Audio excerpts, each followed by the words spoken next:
you having a good time? I was like, no. We have a special guest with us. Maybe they should be a bit more honest about it. How did you manage the time differences with like your family and your friends in Japan?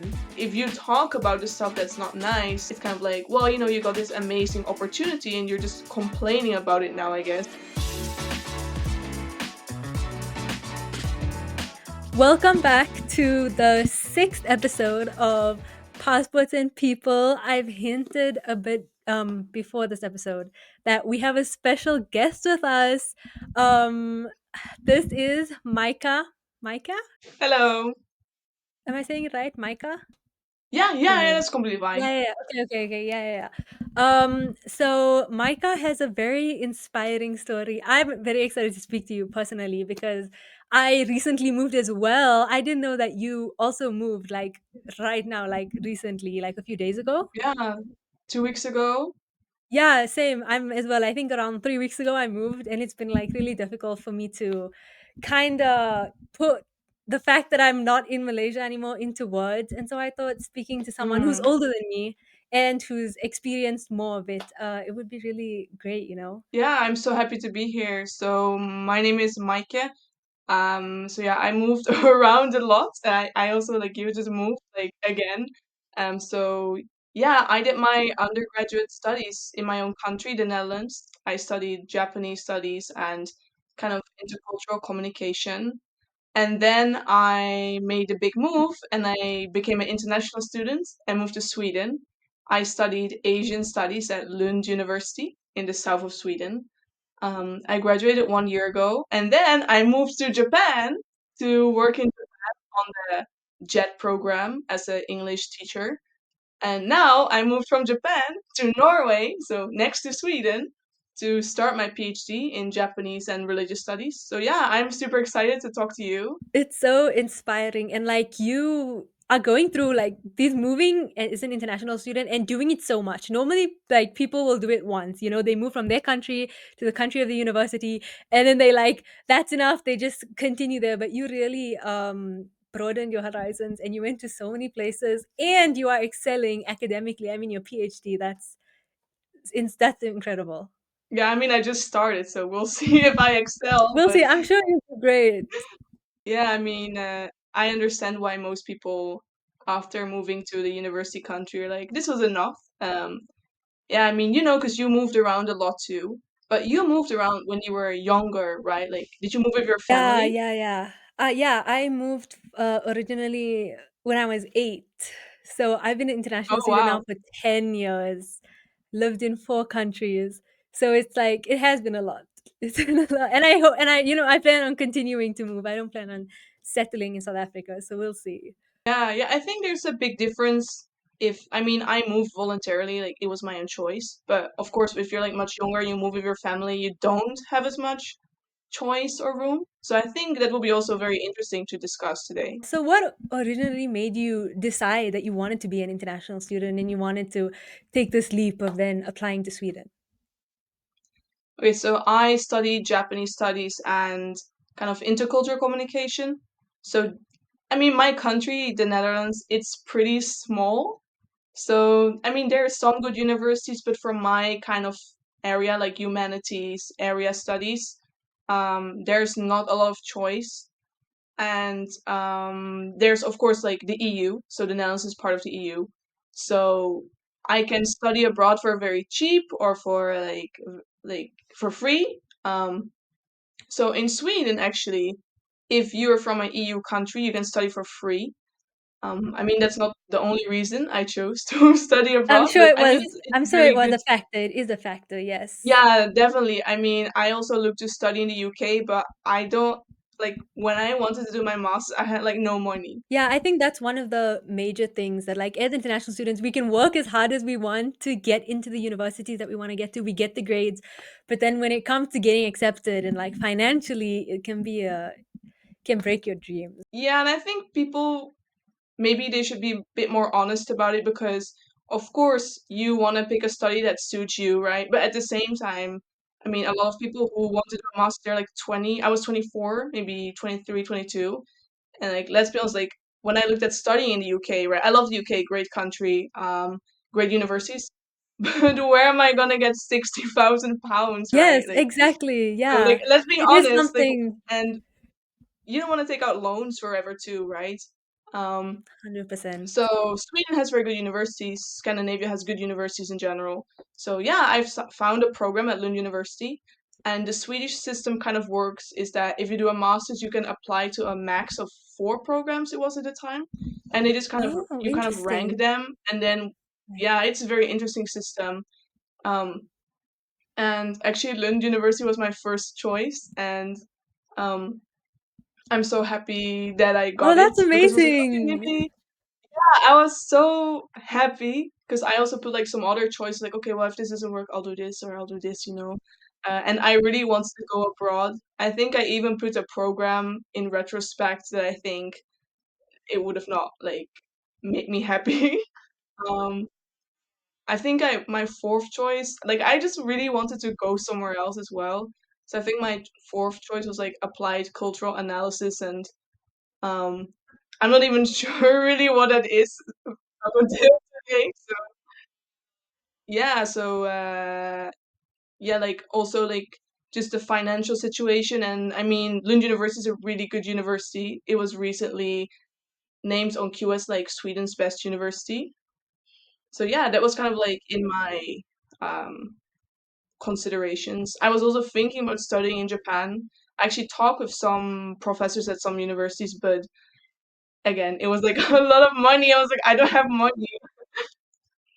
Yeah, finances is definitely a huge part of it. Like even now, like you said, Mm. you have Lund University, which is like your first choice. I also have a first choice in Dubai, and like even if I were to get in, then it's like okay, financially, can we do this? Because it is like a UK university that like the campus is in Dubai. So the fact that you were able to go to Lund, absolutely amazing. It's very exciting. Thank you so much. Yeah, I had a great time. When you moved to Sweden, how old were you? I was 24, so I finished my undergraduate. I worked for a year in the Netherlands because there was like this kind of weird semi post COVID situation where we were kind of past COVID, but it was still like in the Netherlands, like kind of going up and down, and night, like evening, like curfews, you know. And I needed money because when I finished my studies, I don't have money. Like, I had like a huge student debt, but I didn't really have like. I was like, well, I don't really have any money. Like, I wanted to take out like, I could take out another loan, which was my plan, but I was like, maybe having some money is nice too. And I think this is also something people, at least in my country, a lot of people want to get things done like pretty quickly. Like, okay, do your bachelor's and then immediately do your master's. And then if you want to do a Masters, PhD, yes. like do a PhD as soon as possible. Like most of my teachers I talked to at my undergraduate, they're like, oh, you should do it like as soon as possible. Like I don't know, like there was like a timer, like I was Yeah. gonna like I don't know, but um I was kind of stressed about it because well, I was like, I need money to go here. Like Sweden is an expensive country, let's be honest. It's one of the most expensive countries in the EU. Um, and but then actually, like through Instagram, I knew some people who did like masters too. So I kind of just started writing and DMing them.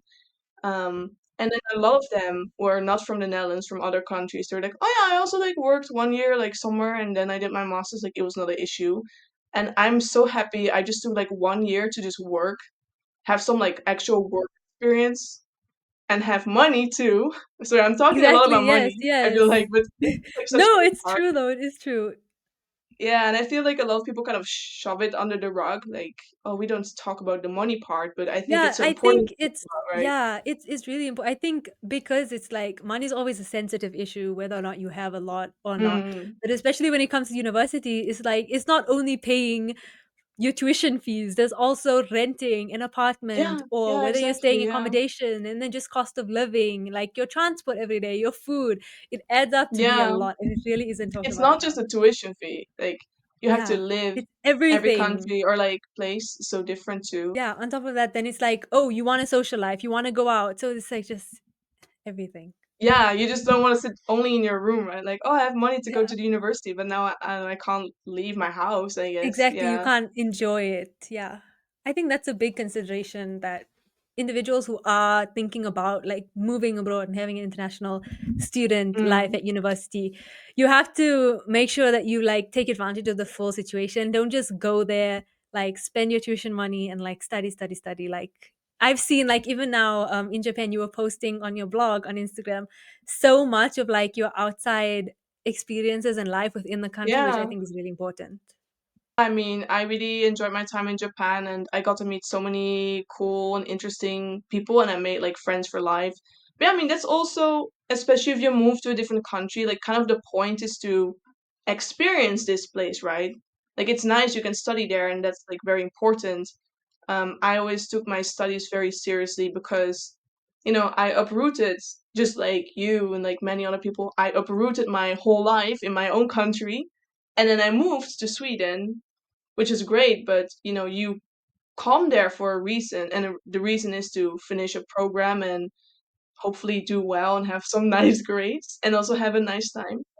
But definitely don't underestimate making friends. And people always say network, right? Networking is such a difficult term because it's very instrumental. It's like, oh, you just want Yes, to talk to people exactly. because you want something from them. Exactly. But Yes, kind of, yes. yeah, just like not networking, but community building. That's what I like much better. Yes. Is so important. Yeah, being able to build relationships from like nothing, like you're like in the middle of your life. You said you moved when you were 24, so it's like you haven't known them your whole life. They meeting you as a fresh person, having the skill of like, okay, this is who I am, like who are you and like what's your goals and everything. Yeah. It's I mean every environment's very different. But Lund University has, sorry, I'm kind of biased. I had a really good time there. But yeah, I'm very biased. But they had so many international students from so many different places. Like I met people from, for example, Honduras. Right? Like you will, where I am don't I even gonna know meet where people from it Honduras? is. Like never, which was like super interesting too. Um, I remember I met a student from Honduras, and for some reason, I met all the students from Honduras at Lund University. There were like four of them. I met all of them, and I went to the guy. I was like, "Oh yeah, I know this person, this person, this person." He was like, "Oh yeah." Then you met like all the people from Honduras, probably in Sweden. So then what were the differences between university in the Netherlands and then Sweden? Did you see any vast differences? Yeah, definitely. So in my personal experience, right, because like everyone has a very obviously different experience, especially in Netherlands. And sometimes even when I talk to my Dutch friends, we're both like, oh, it's like we had like a whole different like life. Um, so I think my experience studying in the Netherlands was quite competitive. Um, we had these group assignments, but they were always kind of like in a competition setting. Like I remember one time we did a project for like marketing communication, and it was like a competition, like oh who had like the best idea or something, right? And I mean that's all fun and great, but kind of my personal philosophy is that when it comes to research and studying, like it's best to learn with peers and to not work against each other but work together. I think that's honestly how you get most things done. And that was actually also a reason why I wanted to go to Sweden specifically, because I knew that in Sweden they were much more focused on working together, doing like group assignments together, and not have this like competition of who has the highest grades, and who Yeah. like is graduating with honors.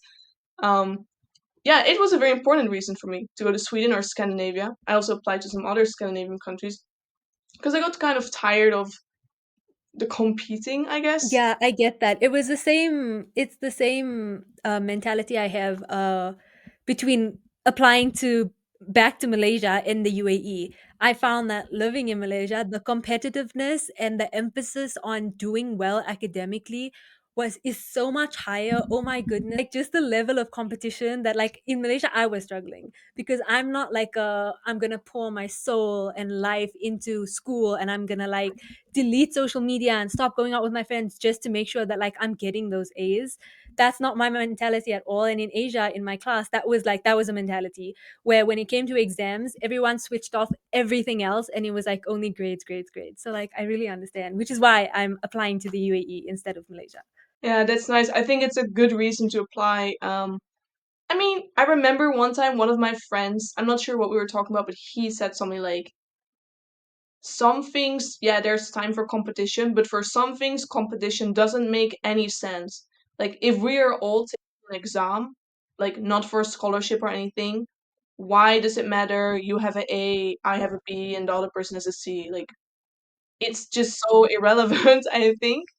Um, okay, some things are competitive because, like, in Sweden, I applied for a lot of scholarships too, together with like my friends, my peers, um, which is obviously like very harsh because you're all in this environment where like happy and work together, and then at some point, it just kind of comes down like, okay, who wrote the best application, with the grades and stuff. But that shouldn't be like 90% of your studies. That should just be on like several occasions. Um, yeah, I don't really. It's not fun, I think. I think that's also another when applying to universities in specific countries, it's good to like look out for that of how like the students actually are within the university because sometimes you could like apply to a country where you don't know that they're so competitive and then just not enjoy it at all. I think if kind of the education system's philosophy doesn't fit you, it will really work against you. If I had gone to a country where everyone's like really competitive, I'm not sure how happy I would have been.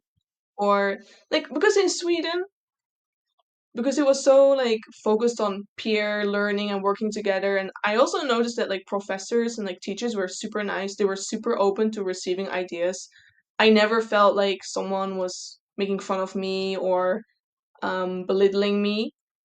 And because of that environment, actually, I managed to really improve my grades over time, which in the end is also why I could do the PhD. So I just think it's really an environment that like can build so much. Like it can like help you so much, I think. And then you had to leave the Netherlands, all of your friends, all of your family, and then you moved to Sweden. And then you made an entirely new life in Sweden and then had to move again. How was leaving Sweden? Like emotionally, how did you then have to deal with you already left your family and now you made new family and you have to deal with it again? Mm. Yeah, it's kind of funny because I didn't really realize like I was so busy like the last semester writing the thesis. Okay, finished the thesis. Then I applied to the JET program through my country, the Netherlands, which is it was quite competitive because we don't have as many spots. We have one or two spots a year. So yeah, I was really fortunate to have this experience. But I was waiting for a long time for the reply. Like I literally had my graduation like mid-May, and then I was still waiting for them to tell me if I could go to Japan or not.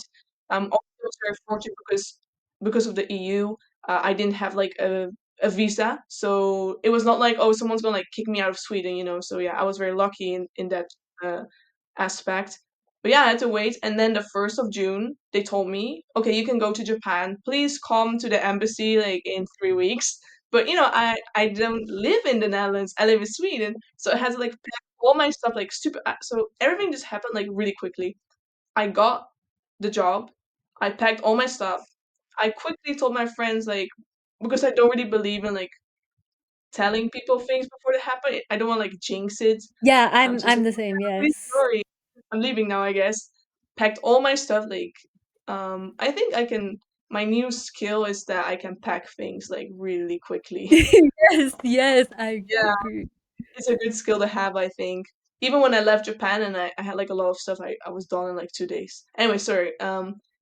Yeah, so then I moved to Japan. So it didn't really hit me that I was leaving Sweden, but then when I arrived in Japan, they put all of us in a hotel because so I immediately started to work basically. Like I arrived on Sunday evening, and then on Okay. Monday the job started. We had to attend these training sessions. Yes. And I remember I was just in my hotel room, and I was like, I left my whole life behind in Sweden, and now I'm here, and I don't even have like a place to live yet. I'm in a hotel, and I was just like kind of in shock for like an hour. And I remember my mom called me.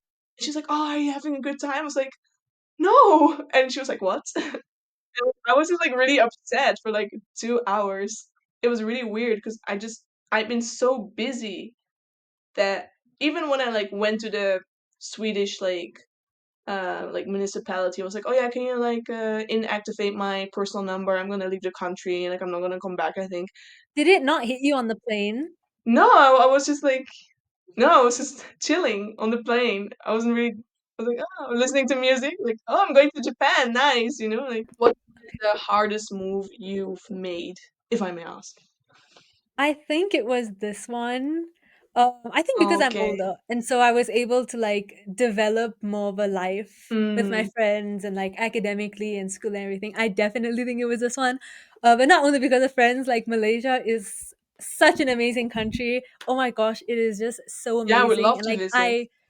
I lived in like a town. So there's the capital, Kuala Lumpur. I lived like 4 hours out. So like a more a Mm, quieter city. And oh my gosh, like that city, like the best place to live, in my opinion, for me. It was like it wasn't too busy, but like it still had events and it was like everything was close by and everybody like knew each other. Yeah, I think definitely this move. I am going to stay in South Africa for a few months, but I plan on applying in January. So hopefully by November, December, I'll be moving again. yeah, it's just like such a sometimes it's such a weird space to be in because you're like somewhere and you're like applying to so many things and you just don't know what's going to happen.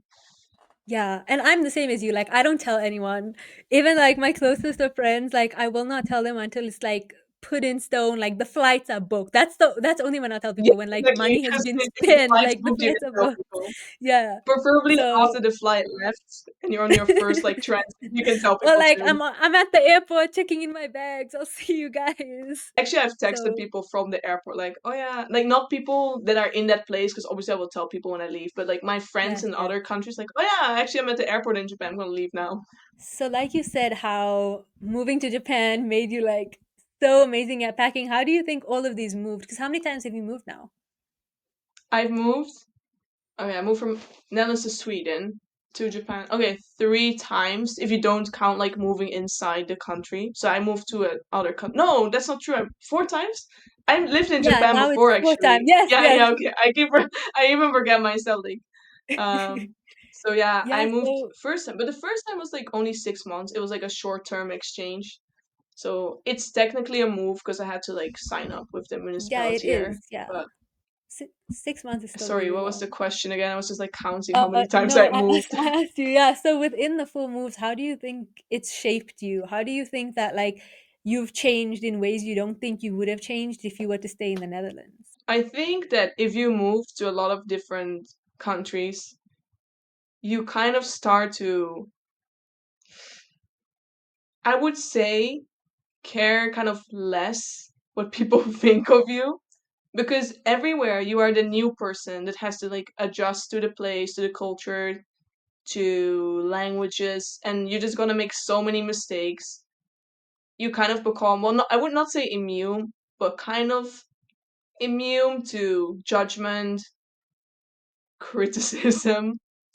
um that sounds like very cool to say, but obviously like some things like they hit home a little bit closer than others. Yeah, because like you go to a new place, you make a bunch of mistakes. At least I'm like a person who learns from mistakes. Like I will first do like a lot of like silly things and then later think like, oh, maybe I should have not done that. But at the same time, like what can you expect if you move to a place? Even if you read about it, you watch like so many YouTube videos about it, you can only truly experience it when you're there. And you can only truly make mistakes when you're there too. So then you said that it only hit you that you left like once you were there in the hotel room. So did you not are you like a hyper emotional person? Was it like really difficult for you leaving your friends or was it easier for you to like adjust and just like meet new people? Because for me personally it's like I find it difficult like getting over not getting over the friendship, but getting over the fact that I'm like not with them anymore. I don't think I'm super like hyper emotional. Like I don't have like a breakdown or anything. I am at that moment. I remember I was a bit upset because I was just like so confused. Like, and, like I had a really nice life in Sweden. Like when I moved from the Netherlands to Sweden, Sweden is much closer in culture. I mean, it's also much closer to my country. Like if anything's happens with my family, I can just go. I can jump. I used to take the train from Sweden to Netherlands. Like it's really close.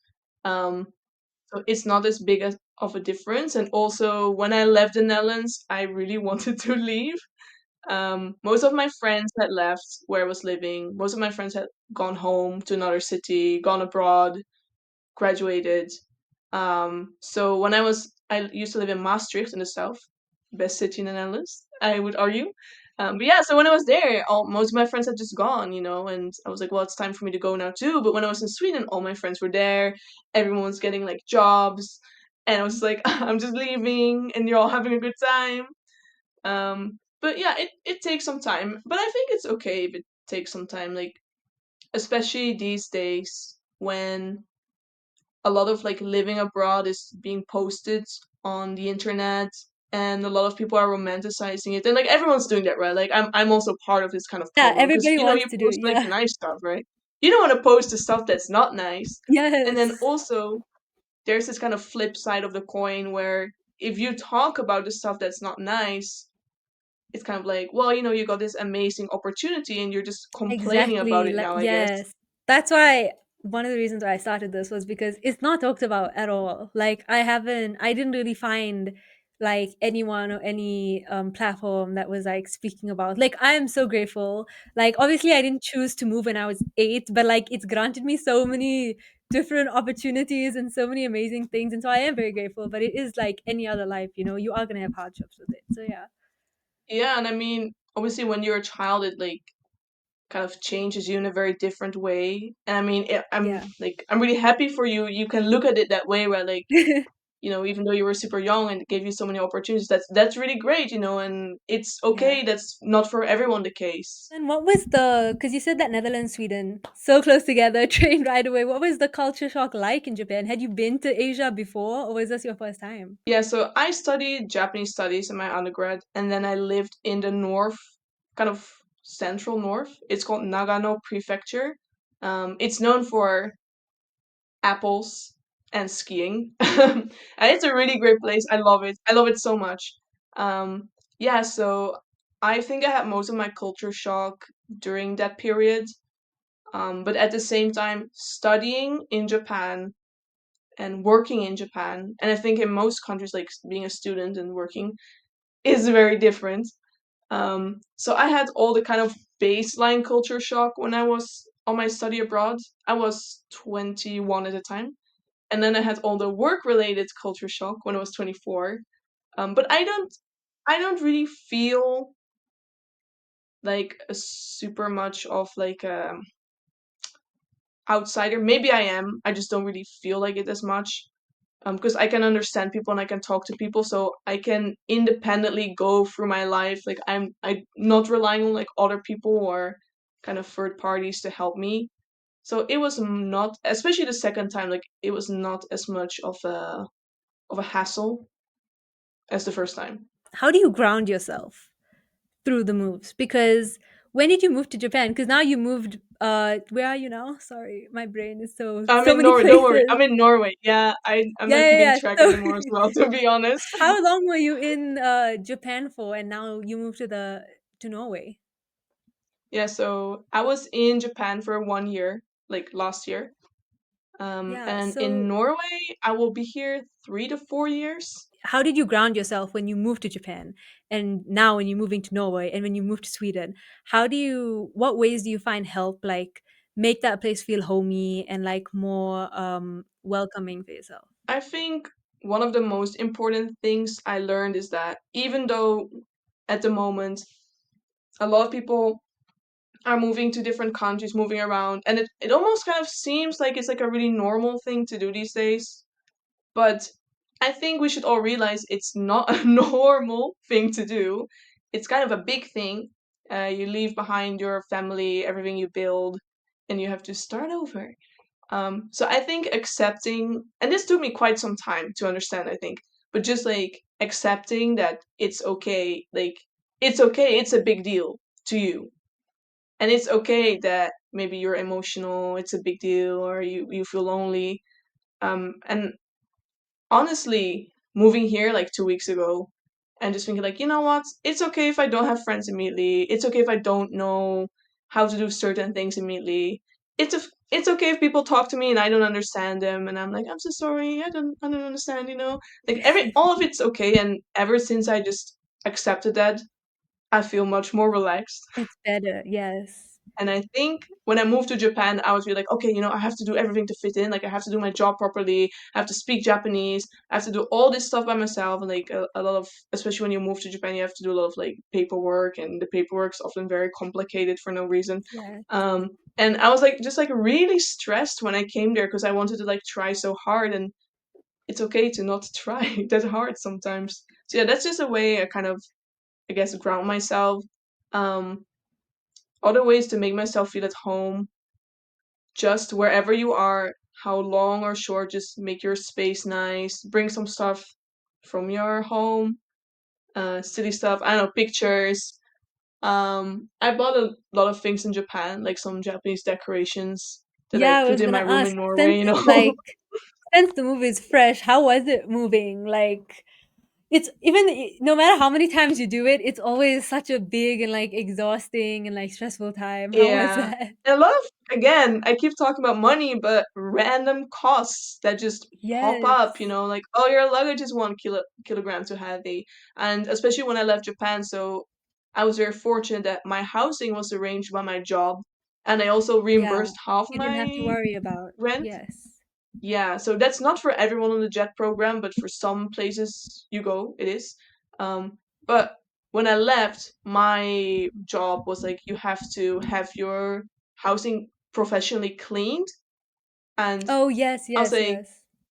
yeah, so I thought it was gonna be like, maybe like $80, but it was a bit more. So it's like, oh, I have to like, spend this money on the cleaning, and I had to ship my stuff because in the end my Yeah. luggage was too heavy. It was like, oh, I need to like send some books, and they were like, just like random, yeah, just like random expensive things that you should really take into account when you move. Even like the things you buy, like we had a house, so we had to buy microwave, air fryer, Yeah, yeah, kettle, like all of these random appliances that you then have to sell, and you have to make sure that you sell it in time, and you have to make sure that they come and pick it up, and you have to like there's so much there's so much to juggle, and then you're like worrying about your flight and transport and your life there, yeah. but you have to first have your life here. It's the It's funny because smallest like things. right here, I was just thinking about like I have this mirror that I bought when I came here like last week. But I had this mirror like in the Netherlands too before I went. No, I had this Exactly. mirror in Sweden. I just gave it to my friend or something. And I was at IKEA. I was like, yeah, this is the same mirror. But I really like Yes. this mirror, so I wanted it again.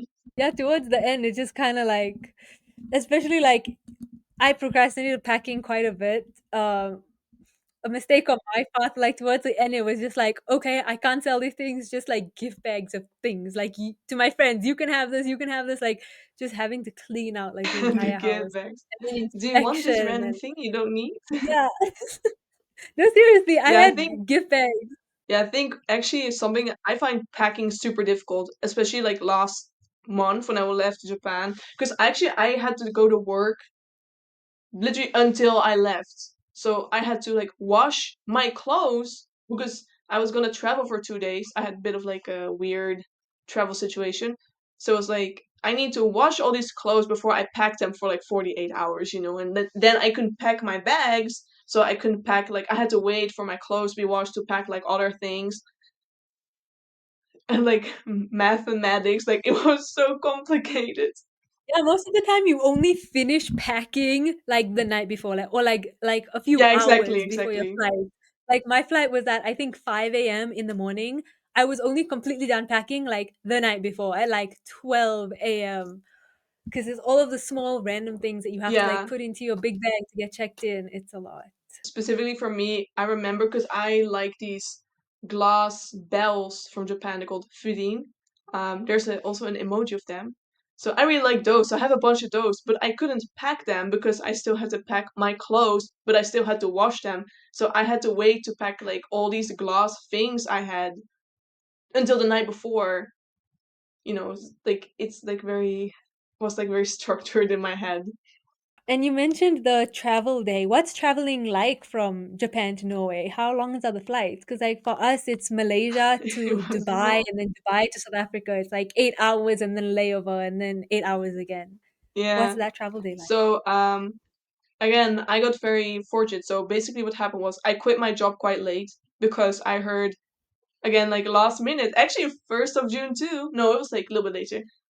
Do you want to come to Oh, Norway? And I was like, yes. So then on the JET program. So the JET program is like a program that kind of gathers like people from mostly English speaking countries to teach English in Japan. Um, so on the JET program, you normally like extend your contract um quite early in the year. So in December they already asked me like, do you want to stay like another year, And I was like, yeah, I would love to stay another year. But also in my contract I had like a 30-day clause that's like I could technically quit, but it just makes it kind of difficult because they have to get a new person for me, right? So it was like a lot of like it was like a lot of drama basically. I mean my boss was pretty nice. She was like, oh, that's such a great opportunity, like I'm so happy for you. So that was really nice, but I had to do a lot of things last minute. So basically, I quit my job. Still worked until August. Sorry, could you repeat the question? I feel like I'm just like getting off track here. what was the travel day like? Yeah, yeah, yeah. Okay, I'm so sorry. I don't know why I was telling this whole story. Anyways, so it was all like super last minute. The point was it was all really last minute. Oh yeah, so no, this is why I was telling that. So actually, if you finish this job, they reimburse your flight back home. But because I quit my job so late, I actually bought a flight myself because I was like, well, they're not gonna pay for my flight anyway. So I booked like a really nice Finnair. I'll treat myself. I booked like a nice Finnair flight, to Norway. And then I heard a week later, like, oh yeah, we can reimburse your flight because if you quit like this day, technically in the contract, we can do it for you. Luckily, I was smart enough to buy a flight with cancellation, so I got my money back. And then I booked a flight with my job, but yeah, obviously it was like a cheaper flight, which is completely fine. So first, because of this whole situation, I flew to a bunch of different places. So I flew from Osaka to China to Shanghai, where I had a 1 hour and 40-minute layover, which was very stressful. I would never recommend it to anyone. Um, Yes, same. I spoke about this literally in the episode we filmed yesterday. I had like a 1.5 hour layover in Dubai. I like my first flight was delayed. I had to like run through the airport. Oh, I really don't recommend. yeah, I was super lucky because my flight for some reason left a little bit earlier, maybe Oh, like okay, okay. technically. So it was funny because I booked a flight and then only after I booked it, the website said, "Oh, this is a pretty short layover, so make sure you have enough time to like, like thanks. You could have told me that like." I think also Earlier. like Shanghai Pudong terminal, it's that like the minimum amount for the layover is like 100 minutes, which is like 1 hour 40 minutes. Oh, Anyways, I made it. Then I actually flew to Amsterdam because my job would only reimburse the flight to like my country. So I did flew to right. Amsterdam. I stayed in Amsterdam. I arrived at like 7 in the evening. Stayed in a hotel until like 5 in the morning or 4. Got up. Um, I don't live in Amsterdam. I live quite far from Amsterdam. And actually, my family had come to Norway to wait for me. So my family was not even in the Netherlands. Yeah, it was kind of funny. Um, I in the morning around 5 or 4 left the hotel and took like a 6 a.m. flight, like a 6 morning flight to Norway. Bought a few like stroop waffles, like the cookies, and then I arrived in Norway, and that was it. So yeah, it was like 2 days of traveling. I don't think I've experienced 2 days of worth of traveling yet. Yeah, I One would day not maximum. recommend it, but I also realized that if I stress during at any point of this flight, um, I will not make it to like 2 days. Like I'll be so tired. I think the only Right. time I stressed was I completely forgot about this was that in China like uh they have pretty good relations with Russia, so they can fly over Russian airspace, which I Oh, mean right. Yes. it's nice because it's much shorter. But I didn't expect But they would do that because like all the yeah. European airlines they will not Yes, fly over Russia, exactly. right? So I was like, oh, because on the app it said like my flight was 12 hours from Shanghai, but suddenly the thing said like 10 hours. I was like, oh, this is pretty short, that's nice. And then I just saw them like go over like I was Over like, oh, Russia. okay. I will not say anything else, but I was like, this would have been nice to like known beforehand, prepare a little bit Prepare mentally. But myself. Yes. yeah, I mean, I was there pretty fast, so it was good. So I had no idea about that. Yeah. I completely forgot about it. But yeah, it's the fastest way. Traveling, another thing to consider is just so intense, especially if you decided to Yeah, like study far from home. And the time yeah. difference. How did you manage the time differences with like your family and your friends in Japan? How did you like maintain your friendships and relationships? I think especially with my family was that in Japan when it's morning, it's like evening. No, in what? Yeah, evening in Europe, kind of. So, so for example, when I would get back from work, I could call my family because it was like morning-ish, and then when I would leave to work, I could call my friends or family because it was like evening-ish. So that was pretty convenient. But in between the time, like it was not possible. Yeah, I think it was really hard to be honest. When I live in Sweden, there's no time difference really. Even here, there's no time difference. It's much nicer because if you have like kind of a big gap in time difference, and I mean, with Europe is like 7, 8 hours. Like my friends from America, like they had like 13 hours or It's 14 or something insane. like that. They live different lives, and I think that's the hardest part. Is you just realize we're living Yeah. like different lives now. Those time zones are insane. Like one of my friends lives in New York and then I was in Malaysia and it's like completely like we aren't up at the same times. Like it's so I don't understand how people who have that big of a time difference make it work. Yeah. You can make it work, but it's just very difficult, I It's so think. much more effort. Yeah. How was your experience in Sweden as an international student? How like classes and lectures and like balancing your new social life and like exploring the country? How was being an international student in Sweden? Yeah, so I mean, as I said, I'm super biased. I had an amazing time at Lund University. Everyone I meet who's like, I want to do my master's abroad. I'm like, oh, you should consider Sweden. Like, it's a really great place. I mean, it was so. I'm not even sure how to describe the whole experience, like, sum it up. It was so great. Like, the student environment is so great. My teachers were amazing. My classes were great. I've never gone to like a school and had like never nothing bad to say about it. Yeah, I don't really have anything negative to say. Like I'm just like so grateful I got this experience. I got a partial scholarship from my undergraduate institution, which kind of covered like kind of 1 year, 10 months of my studies, which was I was very fortunate to get this too. As I said, like Sweden's very not competitive oriented, um, more working together, peer learning, which I really enjoyed. Um, I got to know my classmates, my peers through this in this way very much so. And actually, like something I really liked about Lund, which is like really good for people who want to do PhDs or any internship or want to kind of progress academically, there were a lot of opportunities outside of studying. So I was like a student ambassador for the university through this like UniBuddy app. Like you can talk with people. I was SC Pass leader, so I organized like peer study sessions, like peer reviews, kind of like classes.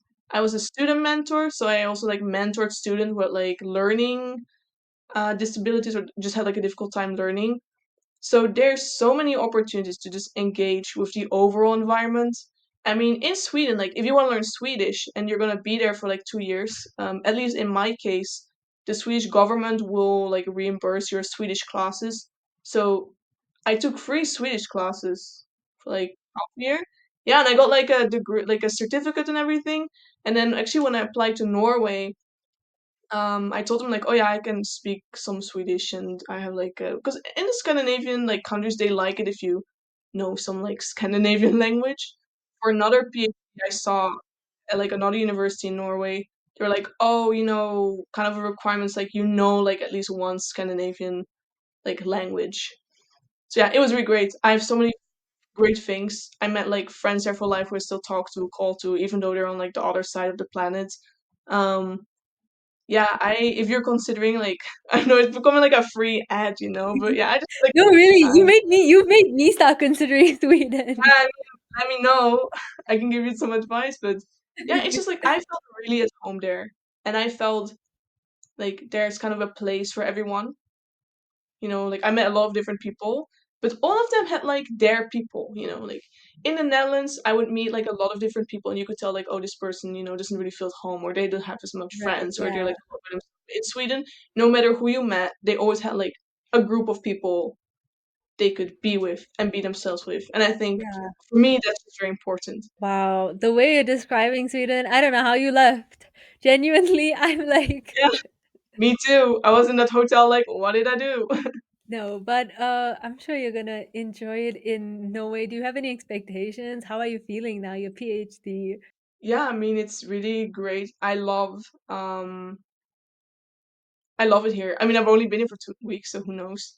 Yeah, I mean, I think it's a bit risky because obviously Norway is next to Sweden. They speak like a similar language. So it's always kind of risky if you start to like conflate the two too much. It's like I had people come up to me and be like, "Oh, I lived in Germany. I had such a good time in Germany." Like, yeah, Germany's like a great place, but I'm not from Germany. Like there's like a lot of difference. Yeah, I think culturally kind of similar in some ways, but um so I'm trying not to do that too much. Um, I think I even said on my job interview, they asked me about my experience in Sweden. I think I said something like, I'm not sure like how much I should kind of like lift up Sweden in front of like Yeah, like a exactly jury like of you like would, yeah. Norwegian people.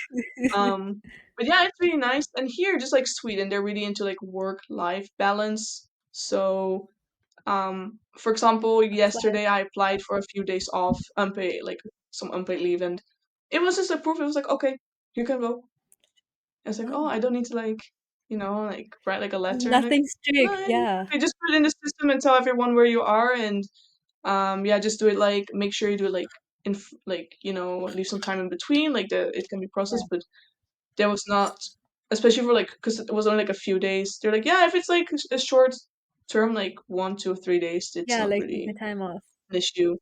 Yeah, it's very built on trust and just like just do your job and we do our job and Right, you yes. know you're like an As long adult as you so we get the work expect you to done. do your job. Yeah. Yes, And I really liked it. I like this. I'm very used to individual work and like doing making it on your myself own. work. I'm kind of good at it now, I Yes. think. Yeah, I like this like not too much mingling. Like of course like I'm employed, so in Norway the PhD it's like a job. So I'm not a student technically. Right, And yeah. of course, your employer has kind of a right to know like where you are and What why you you're not at do. work. But yeah, I like this system here. Like it's so far pretty good. And then how has it been settling in? What are like it's only been 2 weeks, but like the few things that you've already done to like start like preparing your home and like, getting ready to start your PhD. Yeah, I mean, so in Japan, I lived in like a kind of big apartment, 3 rooms, bathroom. I don't remember how many square meters, but now I moved back to like 6 square meters of a room, and I share a kitchen, bathroom with like 5 other people. And to be honest, I really don't mind. I really didn't like living alone. Like it was nice to have so much space, but I like coming home and someone's on the couch watching a movie or someone's Yeah. cooking. No, I get I that, like it yeah. so much more. I didn't even realize it because when I moved to Japan, I was like, "Oh, I have so much space and So I much can space to decorate myself. everything." And then it was like, wow, just I would come home from my job and like, well, there's no one here. That's okay, I guess. But yeah, I Yeah. mean, I feel kind of settled in already because there's not much space to like put stuff, I guess. Um, Actually, oh yeah, you just also asked about like traveling in Sweden. In Sweden, I didn't travel as much because kind of funny because I asked one of my friends who I studied in Sweden with. I was like, oh, why did we never like travel anywhere? And he was like, Micah, we didn't have any money. Oh, Like yeah, we had like a yeah. scholarship. We didn't have any money. Like we had like a scholarship, and we had to kind of like spread out the money, and so we could live. Yeah. Oh yeah, we talked about like not that long ago. Um, But yeah, I mean, now because I work in Norway, I have a salary, so I can do stuff and I can see Enjoy it things. more. Yeah, so I'm really looking forward to just go travel around Norway and go to Sweden too. Is there Yeah. any place in Europe you would really like to go? I'm a big sports fan. So like the UK Oh, for nice. football. And then even Yeah. like the Netherlands for F1 Formula 1. So the Europe is definitely on my list. I've traveled more in Asia. My parents are more beaches and like, But also not nice. that much on touristy cities. I But wouldn't like I'm come for the grateful. beaches to hear though. I'm grateful they didn't travel to like Europe when we were younger because it's like now as an adult, I'd prefer to go now because like I can do my own thing and like experience it more. Don't come for the beaches to Netherlands. I'm just telling you. No, no. More sightseeing, enjoying the People have asked me social like, "Oh, do you have like a nice beach?" I'm like, "Yeah, we have a beach." So opinions differ. beach. So then my last question is that if you have any advice for someone, say you can direct it at me, Hmm. for anyone who's planning on moving international student, whether it's for their master's, their PhD, or just getting ready to take that leap of moving out of their country. Do you have any advice? Yeah, I'm trying like I have so much to say about that, but like I think one it's more practical, but I met a lot of people who were like, "Oh, I'm not going to apply for this scholarship because I don't have the grades or I don't have this thing." Just apply. Like if you meet the criteria or you come close to the criteria. I applied for a lot of scholarships in my undergraduate. I never got any of them. It was super demotivating. I felt like such a failure to be honest. I was like, oh, I never get like any scholarship or anything. Then I applied for a scholarship to go to Sweden. I got it. Then I applied in Sweden for another scholarship. I got it. Then I applied for JET program. It's not a scholarship, but they like pay a lot of stuff for you. I got it. And now I'm here. So you just have to, and even in Sweden, I applied to a lot of research funding, scholarships, and didn't get them. You only need yes one time, like you can apply to 10 things. You only need one of them. So, yeah, I met so many people. Even now, they just tell me like, I would never like get this. Like, just if you meet like because they always have like, oh, you have to be like this nationality, or like, well, if you meet all those like basic criteria, just Just apply. do it. Um, I actually have a story from a friend. She wanted to go to South Korea. She's from Oh, Belgium. They have this like really good scholarship for it. And she didn't apply because she thought, well, I don't really have like the grades, so I shouldn't apply, right? And yeah. then one of her professors who like knew like she asked her like, You wanted to do it. "Oh, did you Yeah. apply for this scholarship?" And she was like, "No, because I don't think I meet the criteria." And he was like, "Oh, I heard like no one applied for this, so if you would have applied, you probably would You have should. gotten it because you're very close to like the grade Yeah. mark." And then she applied again and she got it like the year after. So That's really she good was to to me like, hear. I just wasted like a year of my life. I mean, obviously this is like very like kind of like exceptional maybe, but Yes. yeah, just apply for things.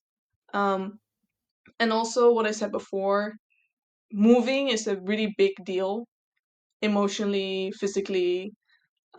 It's okay if it's a big deal to you. If the rest of the world makes it seem like, oh, I just live here, live there, and on social media. It's okay if like you're having a hard time, and I think also it's okay to just not fit in the beginning, and maybe not fit in at all. Like that's fine, I think, and just don't be too hard on yourself. I think that's most important. Yeah, and also I think an important thing is that your environment has so much influence on you. Maybe if I'd gone to university in another country, I don't know, like Germany or the US, maybe my grades would not have been that good. Like the school systems are so different in all these countries, and because I went to Sweden and I'm really into like peer learning and working together, that's how I could excel. And I'm very lucky I got to meet my match in this way. But yeah, just don't think just because it's not going as well, it's not always like sometimes it's just not your fault. Like you should take responsibility, but not everything is like your fault, I Yeah, think. yeah, yeah, yeah. If it doesn't work out, it's just the universe. It wasn't meant for you. And then this actually just came in mind now. When did you start your Instagram account, your blog? How did you come to start that? yeah, so oh, that's really funny. I feel like I'm a boomer now. This is really long ago. Um, so yeah, I started like 10 years ago. 10 years, 10 years, maybe 8, 10. I went to like so I really like the language learning. That was like kind of my hobby when I was like kind of end of high school. But that was not really a thing where I was from in my environment. So basically, I don't didn't really have friends to share my interests with. So I saw some people on Instagram. They were posting like, "Oh, today I'm learning like Mandarin. I'm learning Japanese." I was like, "Oh, I want to like talk with these people."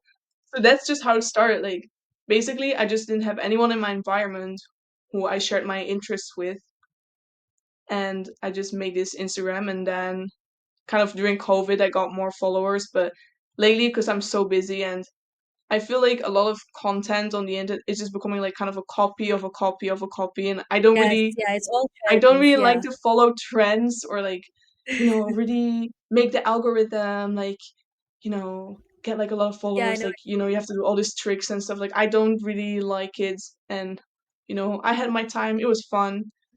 But yeah, now it's just fun. I just talk to my friends. It's really cool to see that the people I met like so long ago, they're all doing really great. Um, they're going off doing great things, PhDs, other things, moving around. Yeah, it's just like Yeah. a fun. Now I just kind of use it more as like a fun place to talk with people who share interests. Yeah, yeah, yeah, yeah, yeah. That's cool. I found it really cool because, like, that's one of the reasons why I started this. I wanted to like share my experience, but not in like I felt like just starting off with myself and like my like just me was gonna be a bit Mm. much for me. Like, especially it's like not that fear of embarrassment, but it's like, oh, I want this, but it's like embarrassing that I want it, if you know what I mean. To start this account and like start posting, and then all the people that you see, it was Yeah, like, but I it's think 18-year-old, that's scary to me. but I think it's true that I see this often. Like it's embarrassing until you're good at it. Yes, exactly, exactly. Yeah, Yeah, yeah, I think yeah. it's true because when I really wanted to do my masters in my undergrad, I was like studying a lot. Like doing a lot of things, doing a lot of extracurriculars. I was like, oh, you're trying so hard, Mike. Like you're such a try hard, and like it was always said to me in a way like it was not a compliment. Like, oh, you don't have like a personal life, this kind of thing, right? And then I went to do my masters, and now I'm doing my PhD, and now people ask me like, how did you get this scholarship? How did you do this thing? How did you do this thing? So like I mean, now I guess maybe people still laughing, but I don't really care. Yeah, but I think that's really true. Like like you see all these kind of like cool people on Instagram, like everyone's like laughing until they ask you like how you did it. But I think that's just my experience. Like if you get good at things or you figure things out, even with my Instagram, like when I had like 100 followers, I was just posting like I had like 100 followers. Like I didn't really care. Like I just I think also like I felt kind of lonely. I didn't have anyone to share my interests with. That I was just like, well, I guess it doesn't really matter what other people think as much. I really hope people in the future. I mean, I don't want to say like young people because it sounds like I guess I'm still kind of a young person, but I don't want to make it sound condescending. That's what I'm trying to say. But yeah, I hope Yeah. people just kind of do their passion projects and these things because like if for in kind of my time, how can I say it without being like super condescending? So when I wanted to move abroad, study abroad, there wasn't as much information. And that's actually in the end how I found Borderless. I think Veronica asked me one time, oh, would you like to write a little bit about like your study in Japan? Which I did. Yeah. And then I found this website and there were all these people who had all these experiences. And at the time I wanted to study in Japan. So I could just click like, oh, Japan, blah blah scholarship, which was like super Yeah. useful. And I still think it's so useful. That's also why I also wrote about my time in Sweden because when you move abroad a lot and when you apply for a lot of stuff, it's like so much work to figure things out, like so much work. And it's just nice there's someone like you can just like, oh, how was your You can experience, relate. like what did you do? And especially on borderless you can pick like your nationality, right? Like for the Yes. Netherlands a lot of things are very different than for Americans because even when I like looked on or about like living in Sweden. It was just like American people living in Sweden, which is like really cool for them. But I'm not American. Yes, it's a big factor. It really is. Yeah, they have different Yeah. kind of like the not so nice things, but like taxes, insurance, like all those things are very Yeah. important, but very different from per country. Thank you so much. Is there anything else you wanna add, you wanna say? No, thank you so much for having me. I hope this was useful for people and not just me Yeah, it was talking really about great like to how talk many to you. countries I lived, like great, but that people could take something away from this and just also to understand like it's okay if you don't fit in or if you're having a hard time. Like, there's so much on social media, like everyone's moving abroad and having like the best time of their life, but the not nice side is there too, and it's okay to experience that side.